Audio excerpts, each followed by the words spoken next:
The engine of my sedan coughed a final asthmatic protest before falling silent. The sudden absence of mechanical hum was deafening, swallowed instantly by the sheer, unyielding quiet of the Blackwood estate. I sat for a moment, hands still gripping the steering wheel, my gaze fixed on the monstrosity ahead. Blackwood Manor. It wasn't a manor in the quaint English countryside sense. It was a sprawling, skeletal beast of a house, its gables and turrets clawing at the bruised twilight sky like skeletal fingers. The gravel driveway, thick with moss and weeds, had barely accommodated my vehicle, the tires spitting stones as I'd navigated the overgrown path. The journey here, deep into what the locals vaguely referred to as the winding woods, had been a test of patience, each turn bringing me further from anything resembling civilization. My phone, predictably, had lost its signal miles back. Not that I'd expected anything less. This place was designed for isolation.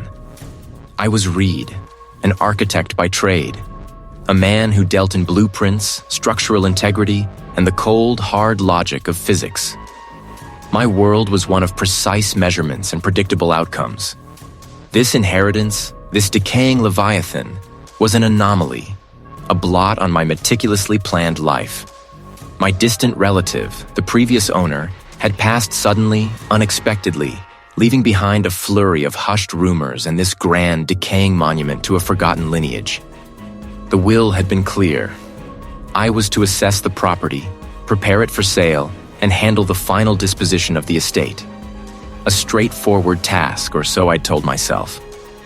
Stepping out of the car, I was met by a gust of wind that carried the scent of damp earth, decaying leaves, and something else.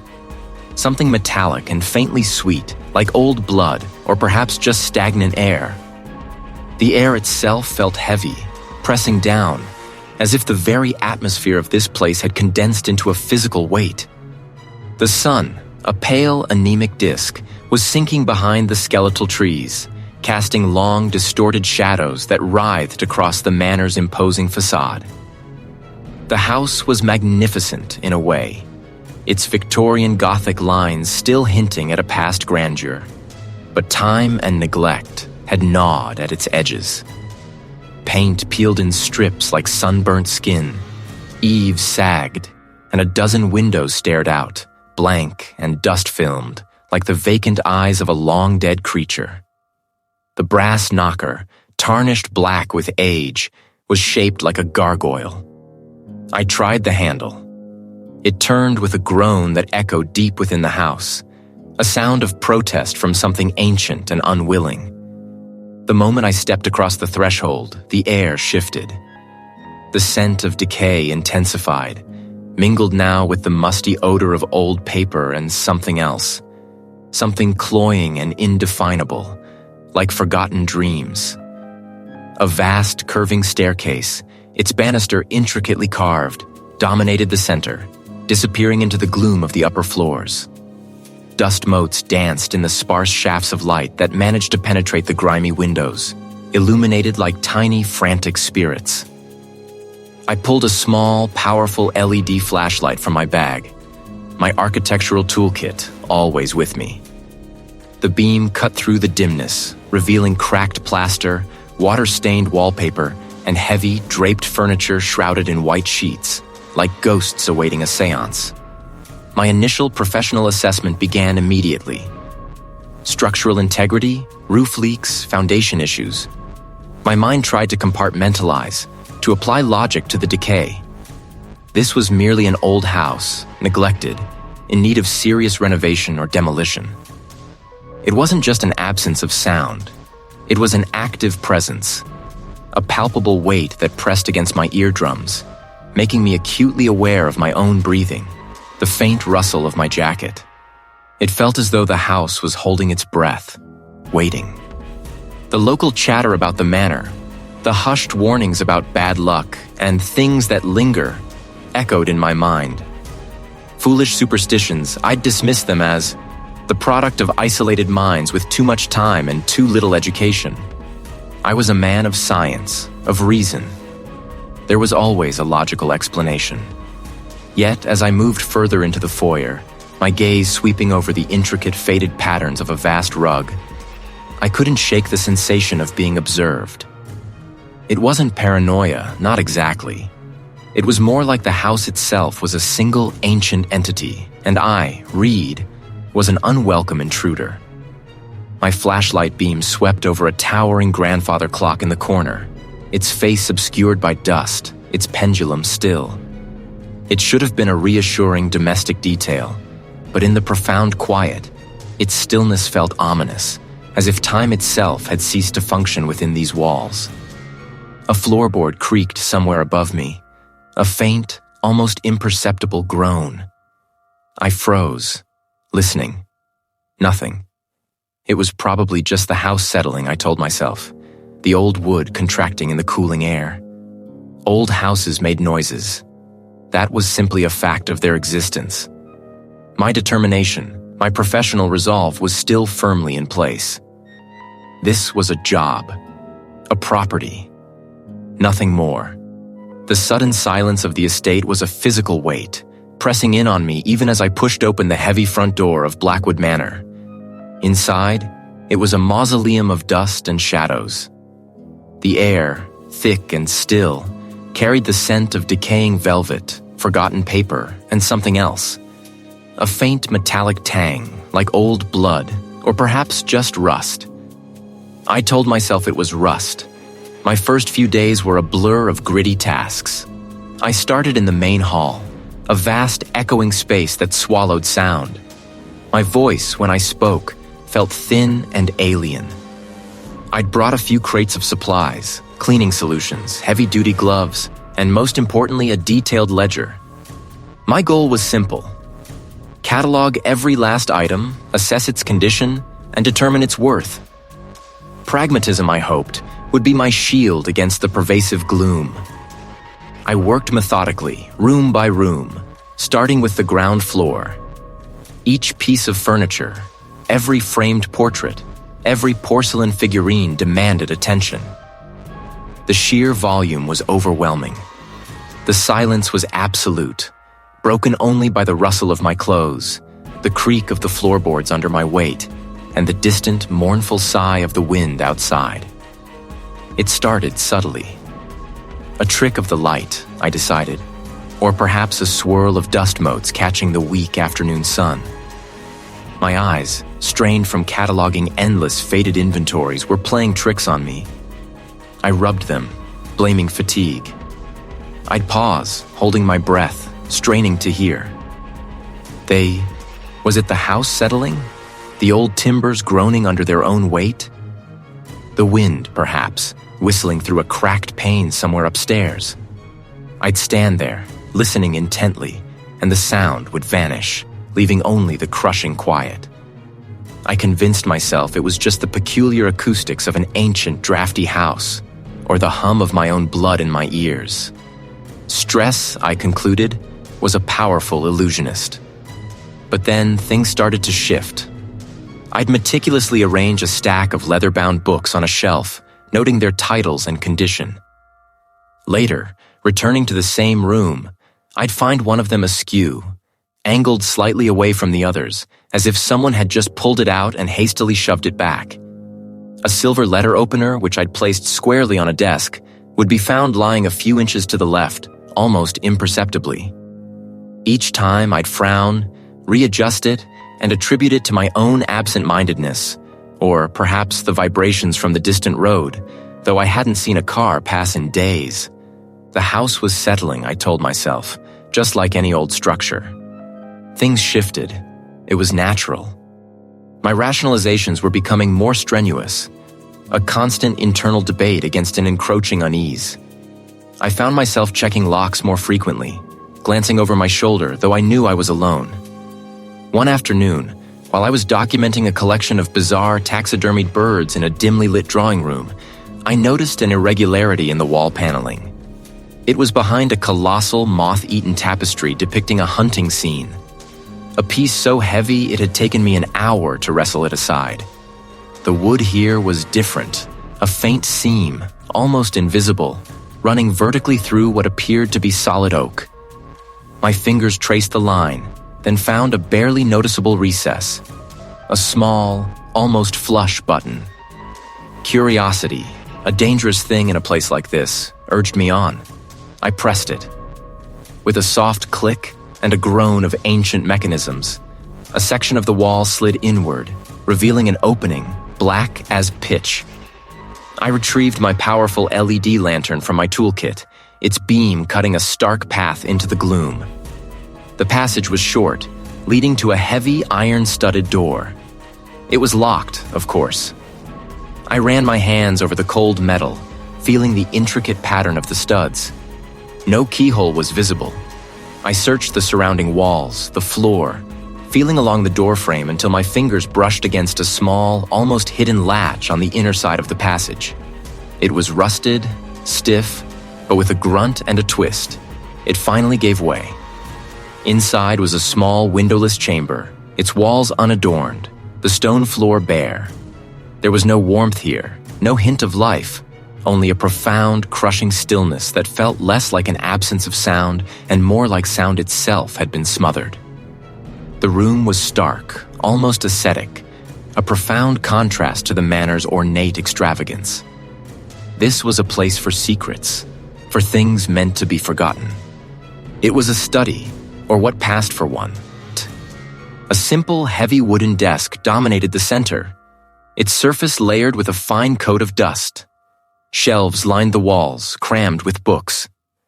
Not the decorative leather-bound volumes I'd been cataloging elsewhere, but truly archaic texts.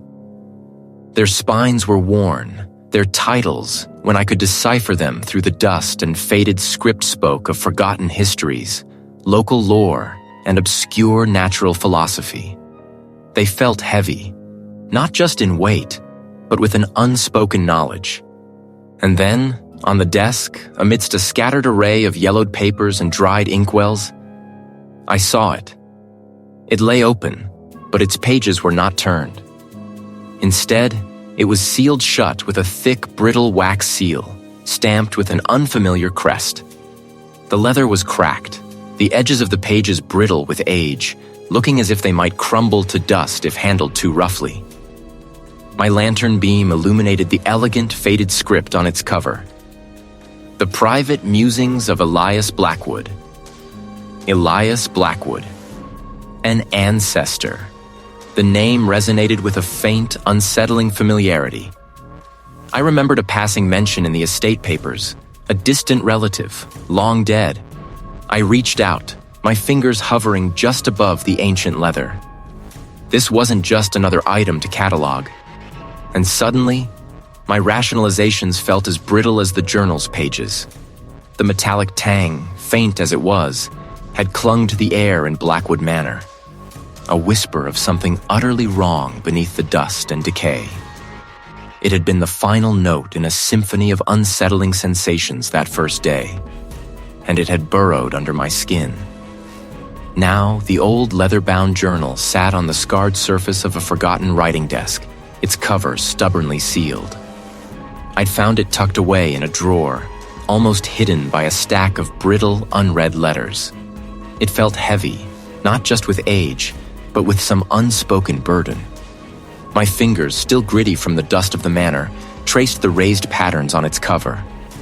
No lock, no clasp, just a stubborn adherence of the ancient leather.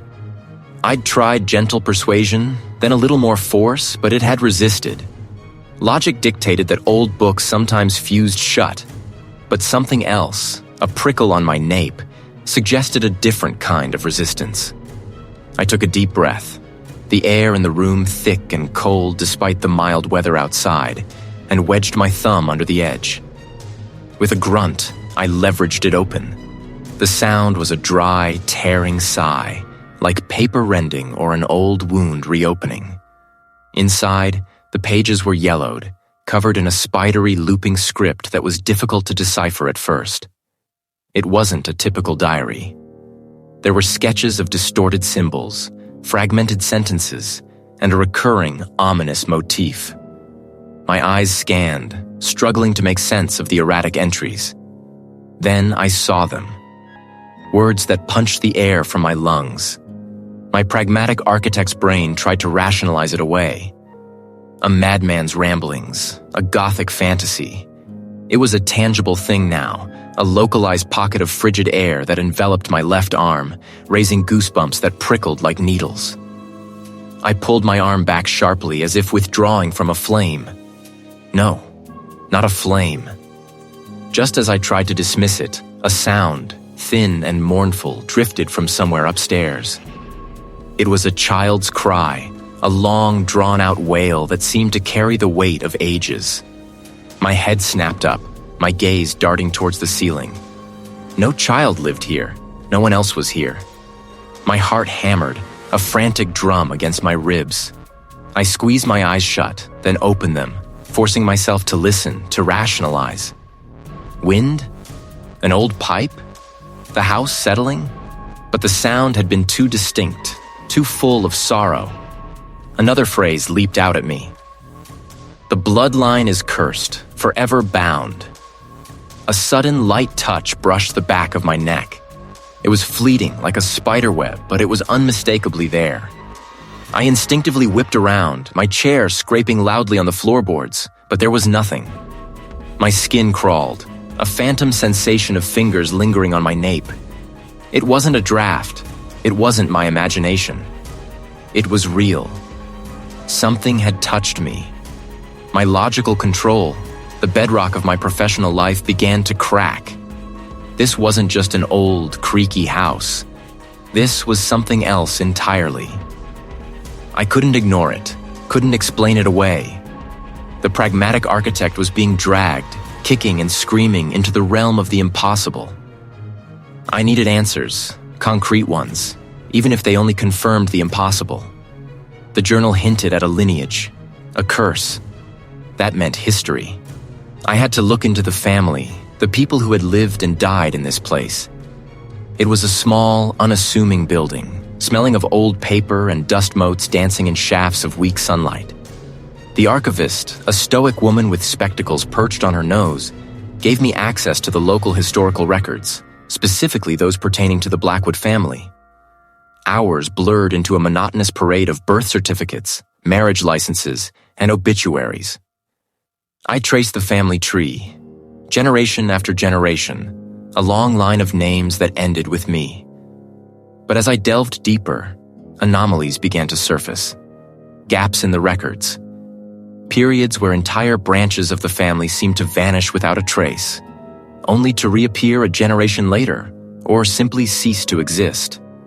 There were mentions of unexplained departures, travel abroad with no return, and several unsettlingly brief obituaries that simply stated lost to the sea or taken by illness for individuals who were quite young. A brittle yellowed newspaper clipping. The headline was sensational, grim. Local man confesses to unspeakable act in prison chapel after lights out. My breath hitched again. The article detailed the confession of an ancestor, one Elias Blackwood, to a series of disturbing acts, though the specific nature of the unspeakable act was heavily redacted, likely for public decency at the time. I clutched the newspaper clipping, my knuckles white, the printed words blurring before my eyes. I wasn't just settling an estate. I was inheriting a curse. The journal lay open on my bedside table, its brittle pages a testament to a truth I no longer had the luxury of denying. The words, the cold, the cry, the touch, the horrifying clipping it had all converged into a single terrifying certainty. Sleep, when it finally came, was no refuge. Around me, figures moved in shadow, their faces indistinct, their movements jerky, almost puppet-like. They chanted, a low, guttural hum that vibrated in my teeth, rising and falling like a sick heartbeat. My architect's mind, even in this nightmare state, tried to map the space, but it refused definition. Arched windows, high and narrow, let in no light, only a deeper shade of gloom. This wasn't the manor. In the center of the chanting figures, on a rough-hewn stone altar, sat a grotesque, pulsating object. Veins, thick and bluish-black, throbbed just beneath its taut skin, catching a faint, unseen light. A low, wet thrum emanated from it, a sound that burrowed into my bones. My stomach clenched, bile rising in my throat. Suddenly, a small, terrified face appeared in the periphery, eyes wide and brimming with unshed tears, mouth open in a silent scream. It was a child, no older than 7 or 8, hands bound, struggling against an unseen restraint. Its small body trembled, an animal caught in a snare. I tried to move, to shout, to reach out, but my limbs were leaden, my voice a silent gasp. I woke with a jolt, gasping, the metallic taste of fear coating my tongue. My heart hammered against my ribs, a frantic drum against my chest. The room was still, the pre-dawn light barely seeping through the heavy curtains. But the image of the child's face, the pulsating horror, the guttural chant, they were burned into my mind. I pressed the heels of my hands against my eyes, trying to push them away, but the afterimages lingered. Sleep deprivation was a dull ache behind my eyes, a constant pressure. My architectural training, my need for order and logic, was being systematically dismantled. The house itself seemed to shift, to breathe. It wasn't just the settling of old timber, it was something more fundamental. A door I'd sworn was on the right side of a corridor would, hours later, appear on the left, or simply vanish behind a stretch of unbroken wall. The library, once a comforting sanctuary of knowledge, became a bewildering maze of shelves that seemed to stretch infinitely, their contents blurring into indecipherable streaks of color. I'd walk into a room, convinced I knew its layout, only to find a new alcove, a forgotten doorway, or a wall that wasn't there before. The dimensions felt wrong, constantly in flux, as if the very geometry of the manor was being rewritten in defiance of every building code I knew. One afternoon, I was staring at a faded tapestry in the main hall, trying to discern its obscured figures, when the warp and weft of the fabric seemed to writhe. The threads thickened, turning a sickly green and purple, and the figures within it distended, their limbs stretching, their faces melting into grotesque parodies of human visages. I blinked, rubbed my eyes hard, and the tapestry returned to its muted, static state. But the image of the squirming fabric, the melting faces, lingered, a film over my vision.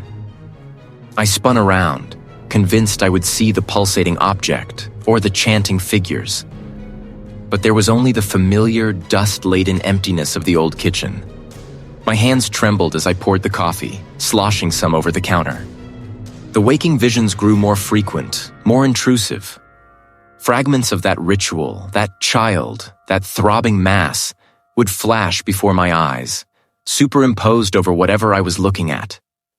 A book on a shelf would momentarily become the child's desperate face. I started to question what was real, what was simply a trick of the light, a figment of my exhausted mind.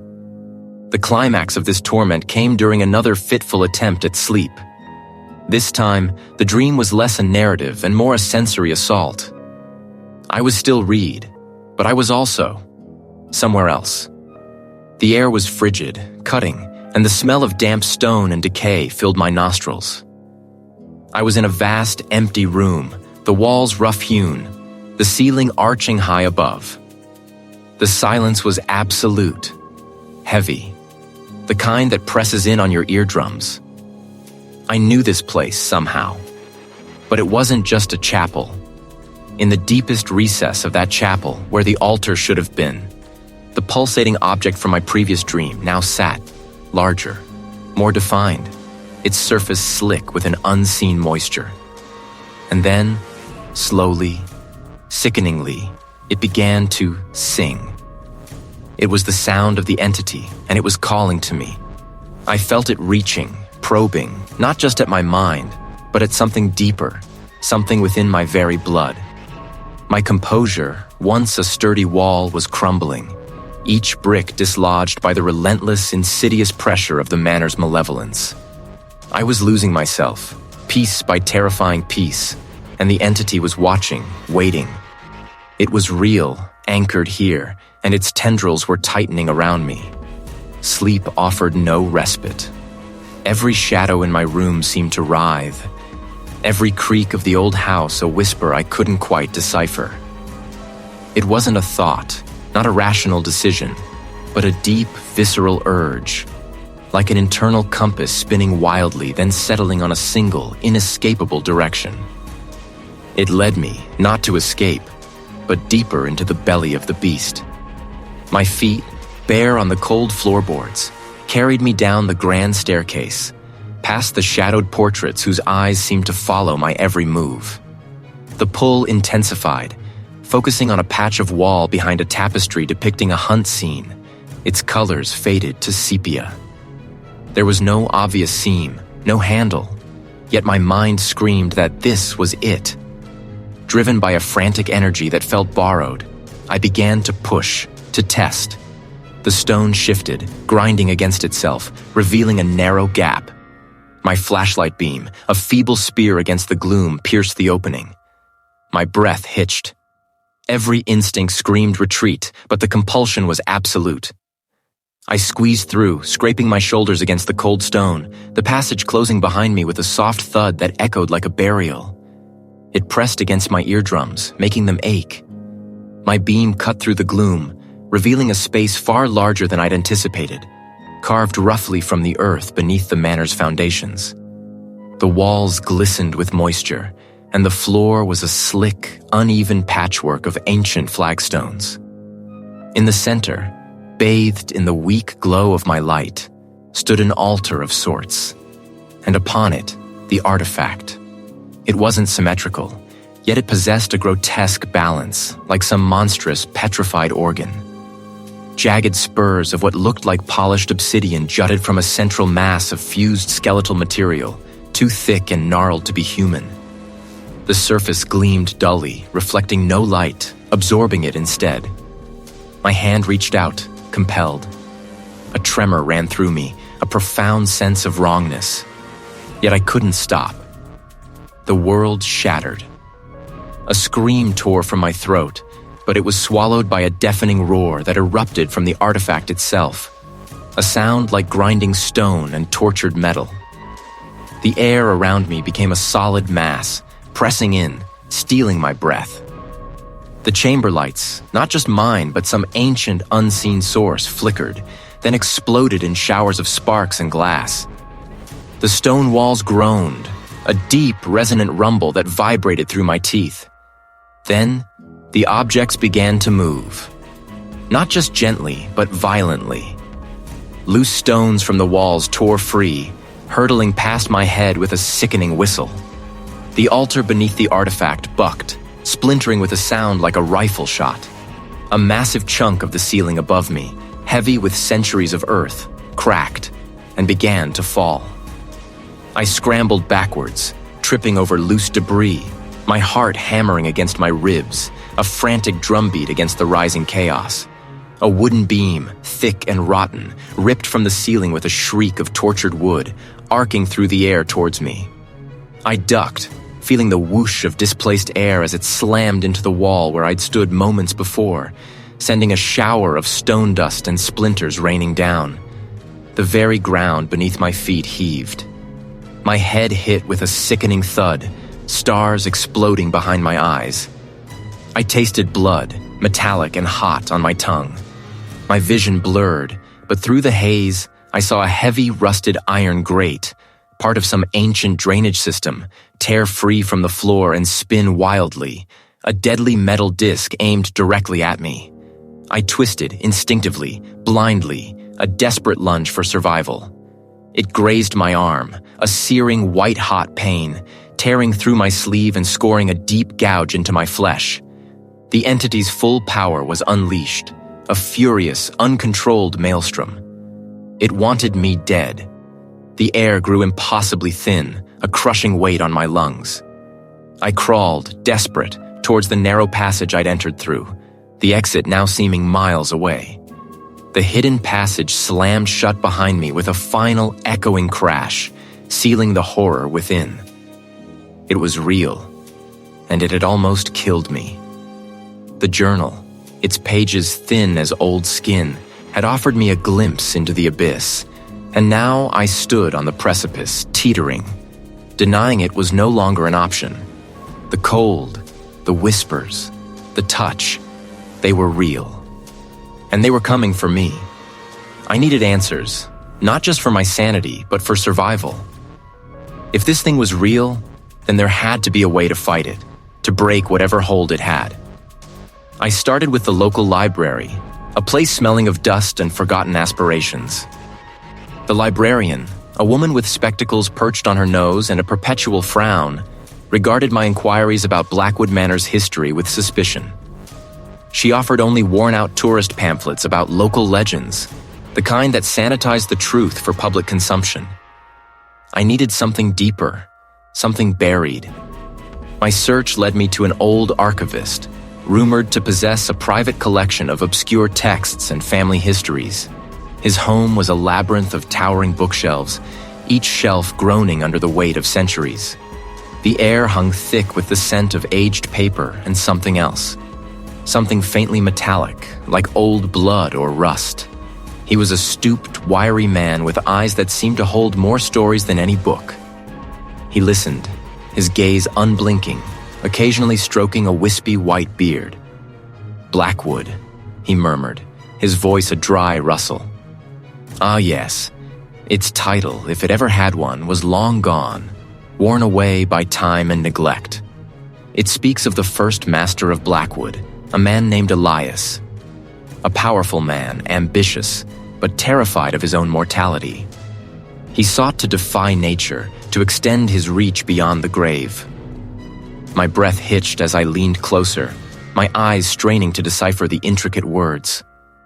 Elias, desperate and power-hungry, had sought forbidden knowledge, delving into rituals that twisted the natural order. He had made a pact, not with any god or devil I knew, but with something ancient, something primal, an entity that predated recorded history. The text described the ritual in horrifying detail. Elias, the ancestor, had chosen a place of profound despair and isolation to make his unholy bargain. In that desolate space, amidst the echoes of condemned prayers, he had offered his soul, his future, and the future of his entire lineage. In exchange for unparalleled power and unnatural longevity, Elias had bound the primal entity to his family line and to Blackwood Manor itself. But the price was ongoing. The sacrifices mentioned in the journal, the cryptic references that had haunted me, were not mere metaphorical offerings. They were specific family members, chosen and offered up to the entity, their life force sustaining its unnatural existence, feeding its insatiable hunger. The words blurred before my eyes, the ink seeming to writhe on the page. It wasn't just a haunting, it was a generational curse, an inheritance of blood and horror. My blood. I wasn't just a visitor, an unfortunate inheritor. I was part of the mechanism, a cog in a centuries-old ritual. It wasn't just my life at stake, but my very being, my connection to a lineage steeped in such unspeakable depravity. The house wasn't just trying to drive me out. It was trying to claim me, to fulfill its ancient, horrifying purpose. The air in the archivist's study, once merely stuffy, now felt suffocating, filled with the ghosts of the past, all reaching for me. The archivist's words, a chilling echo of Elias's desperate ambition, had etched themselves into my mind. Forbidden knowledge, twisted rituals. It was all a bitter, ugly stain on my lineage. But knowing the how of the betrayal didn't tell me the how to undo it. The air hung heavy and stale, a thick blanket of disuse and ancient penance. The only light came from a single bare bulb hanging precariously from the high ceiling, casting long, skeletal shadows across the rows of empty, splintered pews. The stained glass windows, depicting scenes of muted suffering, were barely visible through the grime, reflecting the weak light in distorted, sorrowful patterns. A persistent drip, drip, drip echoed from somewhere in the stone. a stark counterpoint to the distant, muffled clang of a cell door and the low, guttural cough of an unseen occupant. The scent was a cloying mix of damp stone, old incense, and the faint, acrid tang of disinfectant that couldn't quite mask the underlying must. He was the last living soul, I'd been told, who truly understood the deeper currents of Blackwood Manor. He moved with a careful slowness, each step a deliberate scrape on the flagstones. He settled onto the pew opposite me, his gaze fixed somewhere beyond my shoulder. "You seek to cut the cord," he rasped, his voice a dry rustle, like dead leaves skittering across pavement. "Many have tried. All have failed." "I know what Elias did," I said, my voice sounding unnaturally loud in the quiet. "I know about the pact. The entity." He nodded slowly, a slight tremor in his hand as he reached into a worn canvas bag. "The entity thrives on its anchor. The house is its body.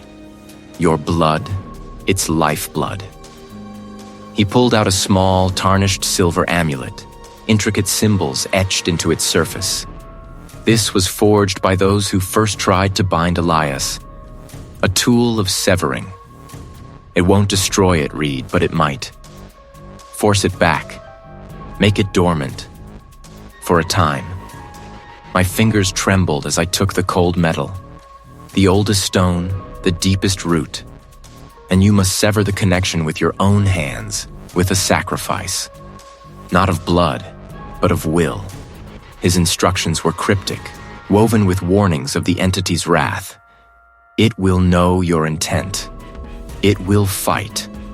It will show you your deepest fear." Back at Blackwood Manor, the air had grown impossibly heavy, thick with an almost palpable malice. The moment my hand touched the front door, a low, guttural hum vibrated through the wood, through my very bones. It knew. I stepped inside, and the house lunged.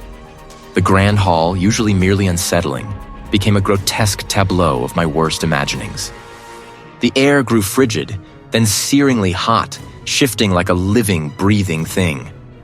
My deepest, most private shames. "You can't escape your blood, Reid."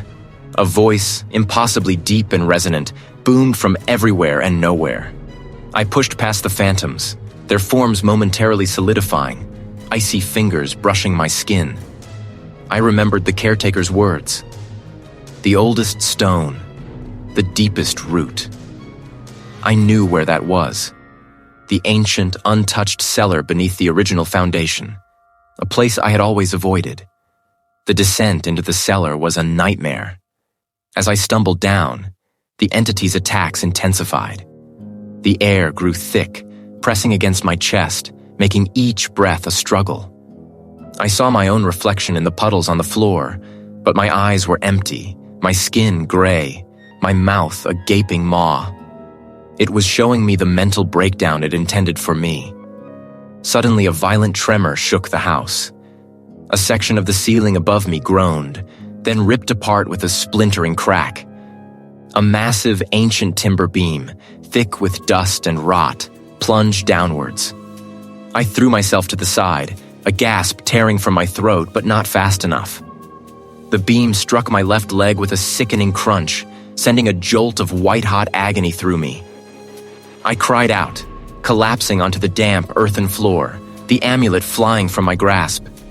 The air around me solidified, an invisible weight pressing down, crushing. I could hear the house groaning, settling, as if trying to swallow me whole. My breath hitched, my chest aching. This wasn't just a house. It was a living, malevolent thing, and it was trying to devour me. I dragged myself backwards, away from the crushing pressure, away from the impending collapse. Every instinct screamed to run, to flee this cursed place and never look back. My leg throbbed, a dull, insistent drumbeat of agony. Now, I crawled, then dragged myself up the treacherous stairs, the house fighting me every inch of the way. Timbers groaning, unseen hands pushing, pulling. The weight of the entity's presence was suffocating, a physical burden. I didn't know if I could fight it. Not like this. Not now. The decision was stark, brutal. Live to fight another day, or be consumed by Blackwood Manor. And in that moment, battered, broken, but clutching the amulet like a lifeline, I chose to live. I chose to run. The cold air outside wasn't a balm. It was a deeper, more pervasive chill. I stumbled, half crawling through the overgrown brambles and thickets that ringed the manor's crumbling perimeter, each step a fresh agony. My clothes were torn, my skin scored by thorns and whatever unseen horrors I'd brushed against in the house. I could feel the raw sting of a dozen cuts, the dull throb of a head wound where I'd hit a doorframe in my frantic scramble. The amulet, still clutched tight in my fist, felt like a lump of ice against my palm, a mocking anchor in a sea of terror. I didn't stop until my lungs burned and my legs gave out, collapsing beside what looked like a forgotten, decrepit stone outbuilding. It was barely more than a shell, its roof partially caved in, choked with ivy and rot. As my eyes adjusted to the scant moonlight filtering through the dense canopy, I realized its purpose. Weathered carvings of grim faces, faded but still discernible, adorned the lintel above a heavy, iron-banded door that hung askew on rusted hinges. Inside, the skeletal remains of what might have been pews lay scattered, and a broken altar slumped against the far wall. This wasn't just any outbuilding. The air within was stagnant, thick with the smell of damp earth, decaying wood, and something else. A faint metallic tang that made my stomach churn. It was a refuge of sorts, a temporary escape from the immediate, overwhelming presence of the manor. But the dread didn't lift. It merely shifted, settling like a heavy shroud around me. Every creak of the ancient timbers, every rustle of leaves outside, sounded amplified, distorted. I pressed my back against a cold stone wall, trying to regulate my ragged breathing, but the silence between my gasps was worse, filled with an oppressive weight. I opened them again, desperate for the solid reality of the chapel, however grim. It wasn't just in the manor. It was of the manor, and perhaps of me. The thought struck me with the force of a physical blow. Leaving is not an option. This wasn't a haunting I could outrun. It was a sickness of the soul, a curse woven into the very fabric of my lineage. My ancestors had unleashed it, and now I was the one left to bear its weight. Despair threatened to swallow me whole, but then a flicker of defiance sparked. I fumbled for the leather-bound journal, which I'd somehow managed to keep tucked into my torn jacket. My fingers, still trembling, traced the worn cover. Now, desperation sharpened my focus. I found a relatively undisturbed section of the chapel floor, a slab of stone that felt slightly less filthy, and settled down, angling the journal to catch the faint moonlight. My gaze swept over the familiar looping script, the strange symbols I'd dismissed as madness. This time, I wasn't just reading. I was dissecting, searching for a seam in the entity's armor. And then I saw it.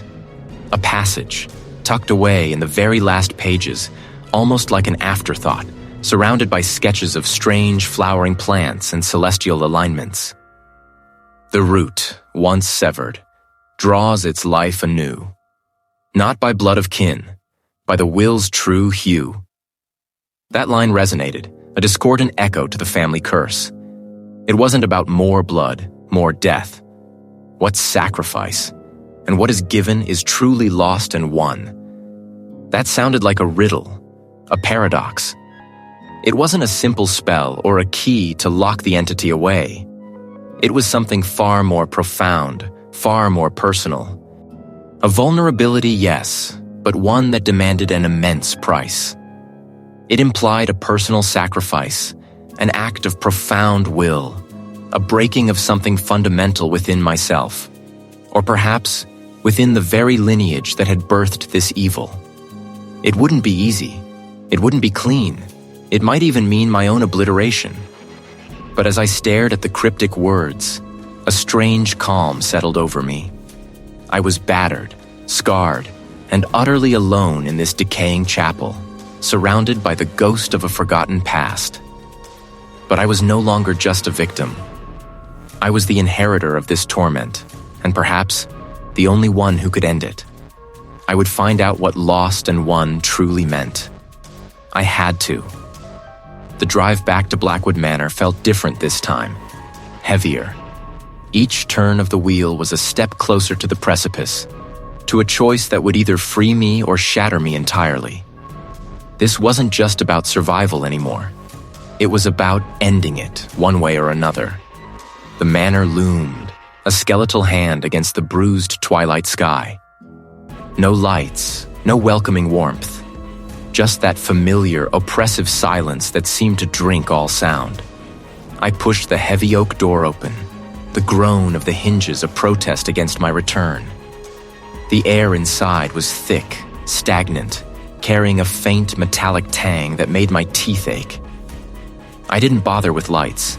The sliver of moon slicing through the grime-streaked windows was enough to guide my determined steps through the decaying grandeur of the main hall.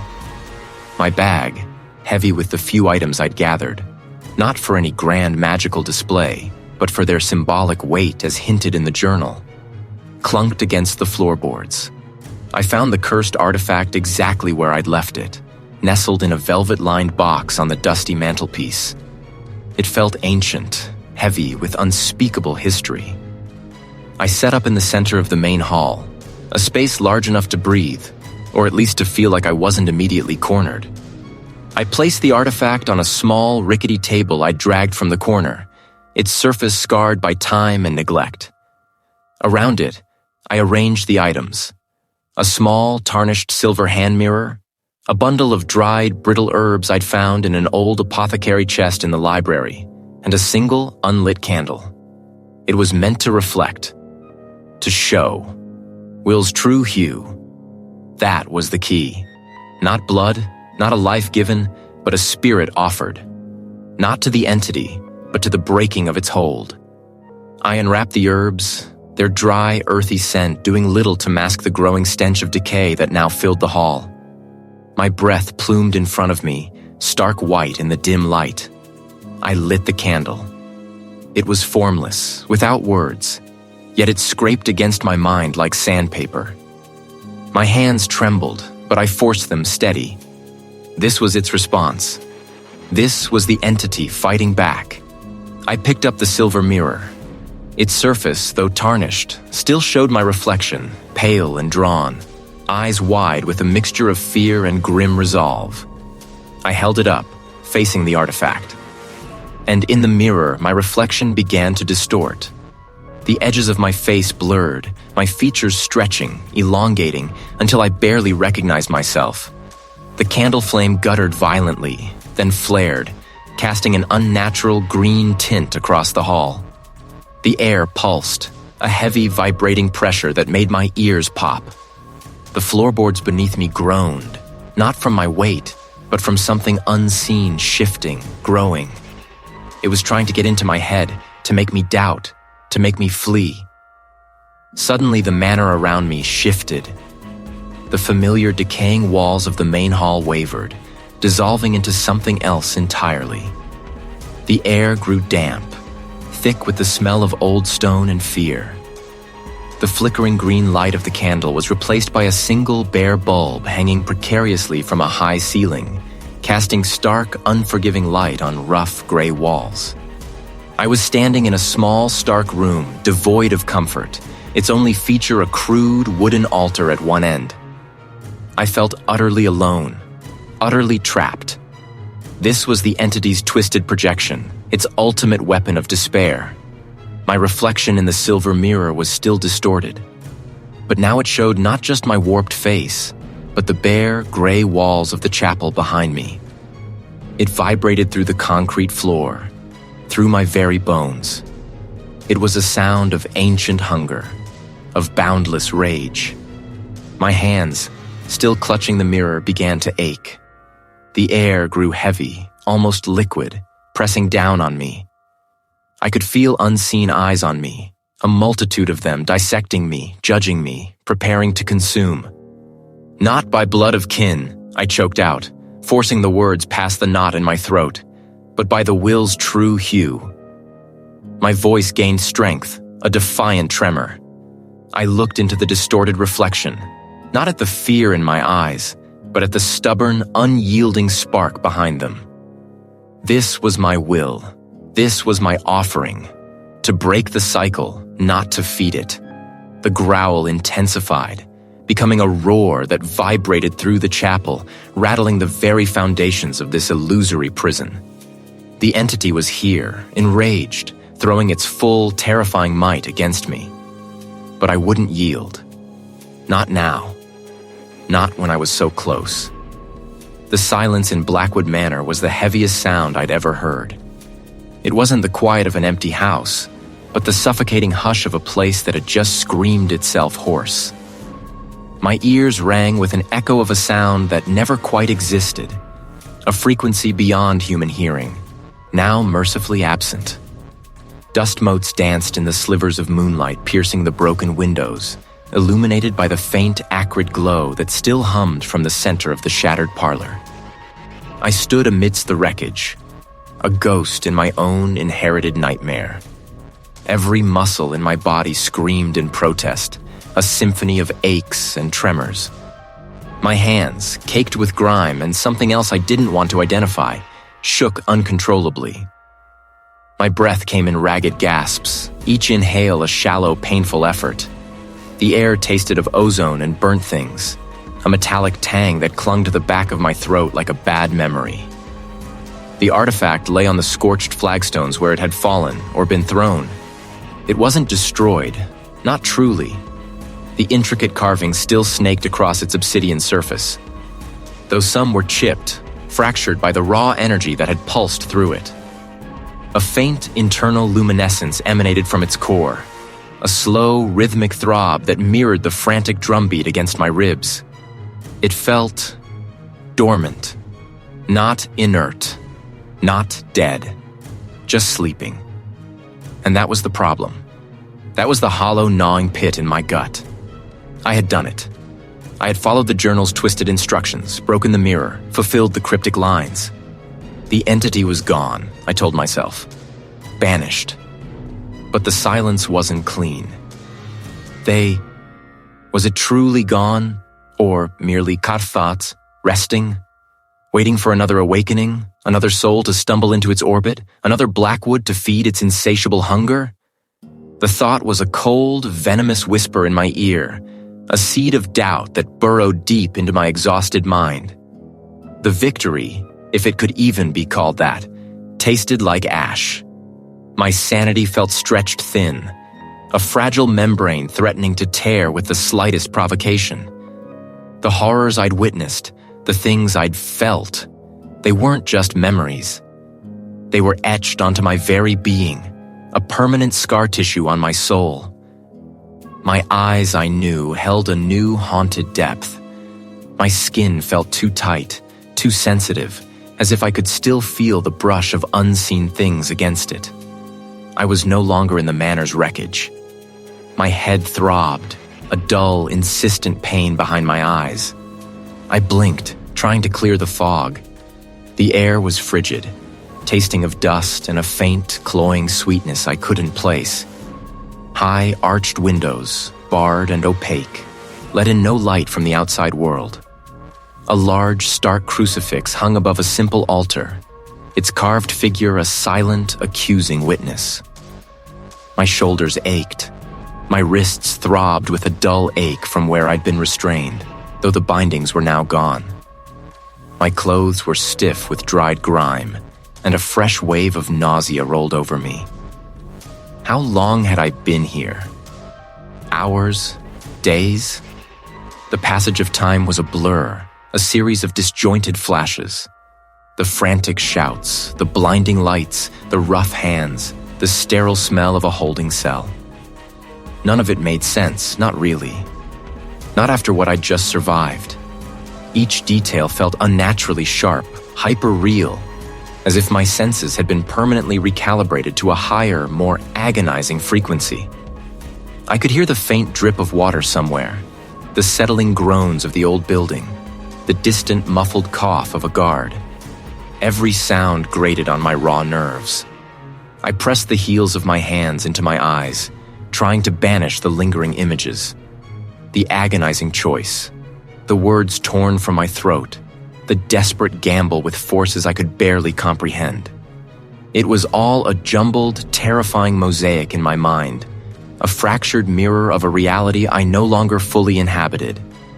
My body was a testament to the ordeal. Bruises bloomed on my arms, a gash ran along my temple, crusted over with dried blood. But those were superficial. The deeper wounds were invisible, festering beneath my skin, in the deepest recesses of my mind. The entity might have been driven back, but it had left its mark. The faint pulse from the artifact, no longer visible but still a phantom sensation in my palm, seemed to mock me. It wasn't over. It could never be truly over. Not when the evil was so deeply ingrained, so intrinsically linked to the very foundation of my lineage, to the very blood in my veins. The entity was merely dormant, I was certain, its malevolent gaze still fixed on me wherever I might be, awaiting its next awakening. And I, Reid, was left with nothing but the echo of its presence and the terrifying knowledge that it would return. The silence that finally settled over Blackwood Manor was not a peace I had earned, but a void left by something that had ripped itself away, taking a piece of me with it. My ears still rang, a phantom echo of a frequency that had never quite existed, a sound that had flayed my very perception of reality. I don't remember walking out. I just remember the shift, the sudden, jarring transition from the suffocating ancient air of the house to the crisp, late autumn bite of the outside world. The trees, stripped bare of their leaves, clawed at a bruised twilight sky. The ground beneath my worn boots felt alien, too firm, too solid. Each step was an effort, as if the earth itself was resisting my presence. Or perhaps I was resisting its. My breath hitched, a raw, ragged sound in the sudden quiet. The manor stood behind me, a hulking silhouette against the fading light, its windows like vacant eyes staring into nothing. I didn't look back. I couldn't. The world outside Blackwood Manor wasn't the same world I had known. Colors seemed muted, as if a thin film had been laid over everything, dulling the vibrancy, muting the edges. The scent of pine and damp earth, once familiar and comforting, now carried an undertone I couldn't place. Something metallic, something like old blood and cold stone. Sounds, too, were off. The rustle of leaves, the distant hoot of an owl. They all seemed to carry a strange resonance, a subtle hum beneath them, as if the very air vibrated with a hidden frequency only I could now perceive. It was like I'd been retuned, my senses calibrated to a different, darker spectrum. The details of how I left the immediate vicinity of the manor, or how I eventually ended up where I am now, remain hazy, fragmented. There were faces, voices, questions I couldn't answer. Hands that guided me, or perhaps restrained me. All of it felt distant, secondary to the hum that had taken root behind my eyes. A constant low thrum that mirrored the one I now felt in the world. The normal world felt like a poorly constructed stage set, flimsy and transparent. I saw the cracks in everything.